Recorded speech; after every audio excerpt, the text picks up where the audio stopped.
Alrighty, what's up guys? So welcome to the second video on the channel, second charting session. It's all one thing. I am at work right now. I have my uniform on and I'm in the hotel room, but that doesn't matter. What matters is today's trade. So let's get into it. So starting from a higher time frame, which I usually look at first, is I do see it always does this. I gotta find exactly where I am. Okay, so starting from a higher time frame, and this is what I see. We've had a really big dump. What's it called? We've had a really big dump since what day is this? Yeah, like Thursday, April 11th. It just, I mean, it really started dumping. Apologies. Yeah, it just really started dumping after that. So obviously, what am I looking at for it to dump? So it comes in here and we make this 4 hour fair value gap. As you can see, we tap into that fair value gap, and well, what happens? Retracement right back to the downside, which is what I expected. It's usually what happens when we're already in a major downtrend like that, because this 4 hour candle right here was just one big market structure shift. So obviously we're shifting structure to the downside. Scaling into the 30-minute though, what I was looking for on today's trade was, obviously we tapped into this 4 hour fair value gap, and I can see us continue down. What I did really like to see was this right here. We tapped into this 1 hour fair value gap right in this zone right here, which I did really like to see. So obviously what I'm expecting going into today is to see a major drop off, which did happen. We had this really big drop off. And then if we come down here into the 5-minute, we can see we have a major 5-minute fair value gap that was created, which worked out really well. Got hit, came back down. Into the 1 minute, I see this. So I see a 1 minute fair value gap at the top right here. I see us come down. We take out a lot, and I mean a lot, of this internal resting sell side liquidity down this way, which I really like to see. So we finally swept that liquidity. We have this manipulation move to the downside. No SMT here. That's okay. It's not necessarily needed to take a trade. But we tapped into this 1 minute fair value gap on the uptrend up here. We retraced right back down, and this is exactly what I would like to call one of the power of 3, which is accumulation. There's accumulation, manipulation, and what's the third one? Oh, I forgot the third one. Anyways, so we have this accumulation here, and then we have the manipulation move up for us to create this major one minute fair value gap. Now this is extremely important because I really like to see this manipulation move up and create a really big 1 minute fair value. Is because I saw we also have this zone that keeps rejecting, right? We push it up, we come back down. I did take my entry point right here at this 1 minute fair value gap at this candle at the zone of, what was that, 17,633. And I took the trade all the way up to 17,670. Now, I think this is a really good trade. Definitely an A+ setup because we were headed up to the upside. We didn't create a lower low here. We created a higher low. And that's just something that I really wanted to see. So we create this higher high, and then we create a higher low, and then we have another big manipulation move up after this accumulation right here. And so we tap into this fair value gap. I set my limit order right, kind of in the top middle of it because I don't want it to completely just, barely touch it and then it comes through, or set my limit order all the way at the bottom and it to not wick it or something like that. So yeah, anyways, I set my limit order right there, and we come in here and it does its thing and it keeps rejecting off this fair value gap. So I was thinking, okay, I still had the confluence in my mind, like 98%, 100%. Actually, no, this was 100% confluence that we were going to break through this fair value gap. Like I knew we were going to, because we have another accumulation move right here with a big manipulation move up. Now, I think the one thing that could have been better about this trade for sure would have been wait for the retest of this bottom 1 minute fair value gap right here, not this one up here, but this bottom one right here. So if it came up and then started to retrace down a little bit, maybe like take this wick like right here at this, like 17,636 zone and take it up to somewhere at this buy side level of like 17,693, which would have been a little more of an optimal trade, but that's okay.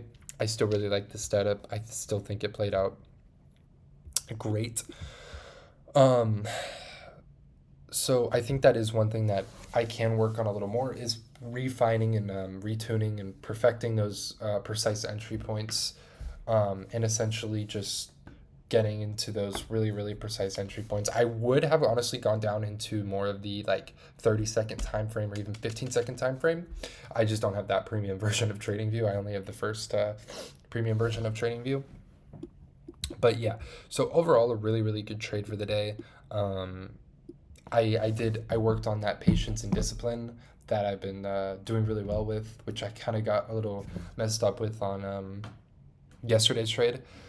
But overall, it was a really good trade. I stuck to myself. I told myself I was only going to take one trade, whether it's a win or loss. I stick to that one trade. It goes well. It goes bad. It doesn't matter. I'm still going to have the same emotions. I'm still going to feel the same way, and everything's going to go how I wanted to for the rest of the day. And then after I hit this trade, which was about I think 1,182 worth of something like that, 2 minis on NQ, which I've been trading for about 2 weeks now. So instead of trading, I think I was trading 4 micros or something like that. I'm now using 2 minis, sized up just a little bit to kind of get myself in that new mental state, keep everything fresh.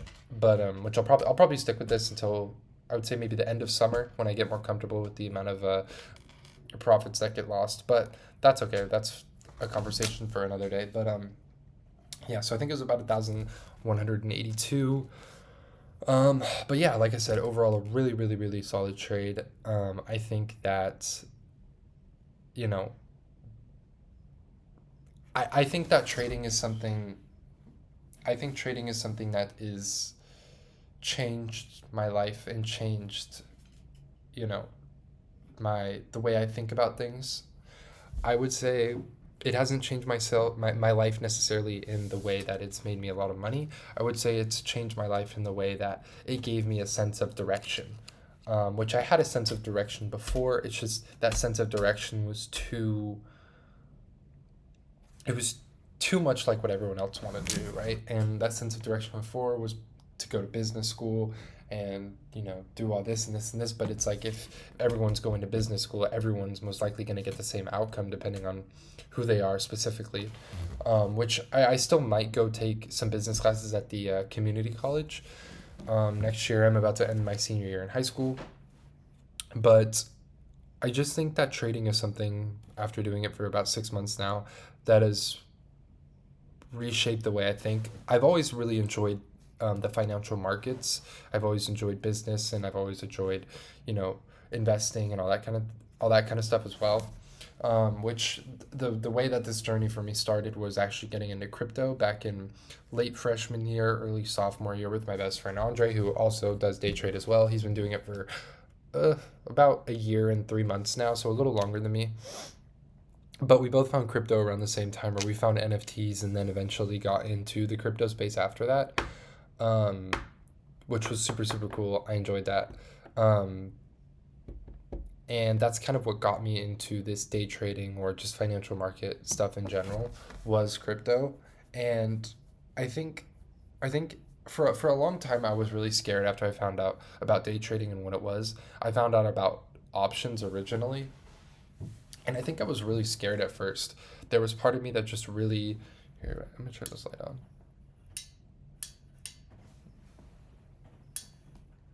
Does this light turn on?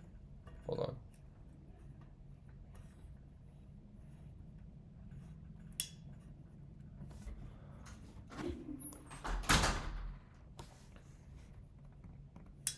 Anyways, I'm sorry about that. I apologize.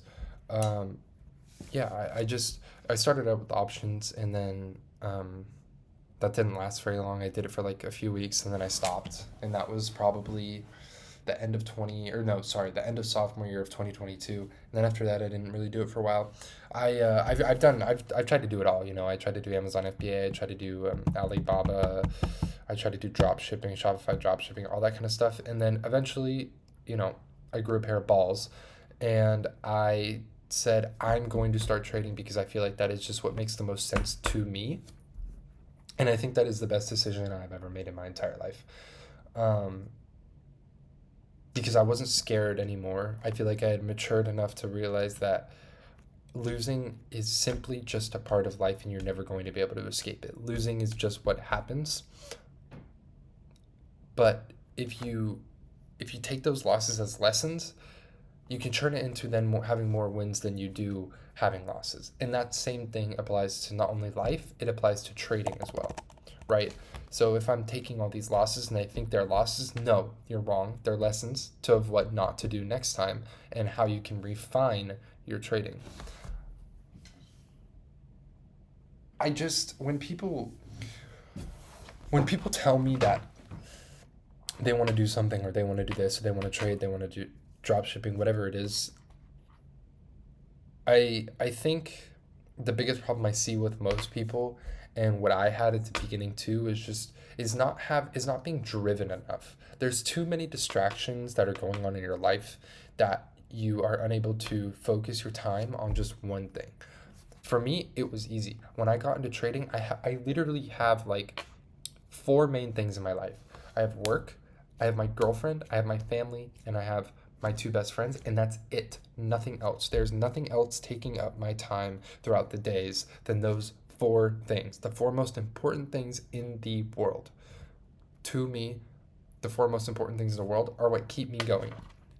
And trading is just it's amazing. I love every single second I get to be a part of these markets, and I honestly I when people tell me that when people tell me that they're going to do something and then I ask them, you know, how are you going to do it, or what's your plan, like, oh that's really cool, like talk to me about it, but they don't even know. It's like they heard it on a TikTok or an Instagram reel, and they just start spewing stuff out thinking that they're going to do it, and then eventually they never end up doing anything. And I feel like that's the problem is with me is I never really talked, like I didn't tell anyone, oh, I'm gonna start day trading. No, I just put my fucking head down and I got to it and I got to work. And I mean I would spend hours a day watching the two biggest people that really taught me everything I know besides ICT. I know his concepts. I never really watched his videos, but I learned it from Justin Werlin and I learned it from TJR Trades, right? The two biggest people that have taught me everything I know about the financial markets and at least about day trading as a whole. And a lot of people, they start to consume so much information and knowledge over and over again, and they consume, and they have all this knowledge, but they're not executing on it. I am consuming, but I'm also executing at the same time, right? Every equal action has an equal reaction. So if you're putting in a certain amount of time, you're going to get that certain amount of time out. That's just the way it works. That's just the way life works. And I think a lot of people don't understand that. They think that they're going to hop on and, they're gonna hop on and they're just gonna make $1,000 like I did today. When no, that's not the case at all. The $1,000 that I made today is the past 6 months of failing and failing and failing and failing and learning and learning and learning and applying myself to something. That's what that. How long was this trade? 12 to 28. So what is that? 16 minutes or so. No, that 16 minutes that I made $1,000 wasn't just 16 minutes. It was the past 6 months of literal pain of staying up late at night, waking up early in the morning, just trying to apply myself to something that's going to work out better for me in the long run. That's what this is about. So don't focus on the money now. Focus on the skill, focus on your psychology, and focus on your strategy. Those are the three things, because the money will come. The money and the profits will come, but you need to be okay with, losing and losing and losing and losing before you can actually start to win. And that's what and when people tell me that because I'm not going to college, or because I'm not going to trade school, or because I'm not doing this, that I'm not going to make it. It just it hurts, but it also motivates me because I think I've been like this since I was really, really young. I knew that I didn't want to go to college. I said, why would I go spend, 4 to 6 more years at school after I already spent how many years of school? You like 12, 13 years at school? It's like, why would I go do that and do everything else that everyone else is doing? It doesn't make sense to me. I want to be able to do the things that most people can't do. And that's what, you know, trading will allow me to do with time, right? The money comes later. You need to apply yourself and put the time in first. Like Umar Ashraf, who's been trading for like 11 years or something like that, he's a great YouTube channel. He always talks about how, no, he didn't just make $100,000 in 30 minutes. He made $100,000 after 11 years of hard fucking work that you need to put your head down and put your mind to do. And for anybody who tells me that I'm just gonna be a failure and I'm not gonna do it, motherfucker, I'm sitting in a hotel room at my job, waiting. I'm waiting for calls. I don't have anything to do right now, but I'm still sitting here applying myself to something that I spent every single second of free time and non-free time that I have to be able to do this and to be able to provide, try and provide information to people that are just like me, 6.5, almost 7 months ago, that are sitting there not knowing even what a candlestick is. So I just think that a lot of people, they focus on the people that lost versus the people that won, because the people that lost are obviously greater than the people that won. But if you look at the people that lost versus the people that won and how they shaped themselves, you'll see why they won and why those people lost. Yeah, I think I'm gonna leave it at that. But it was a great charting session. I always learn more when I'm able to speak things and journal and do all that. I usually journal right before I hop on here, so I can kind of give myself that second bias or second opinion. It went really well though.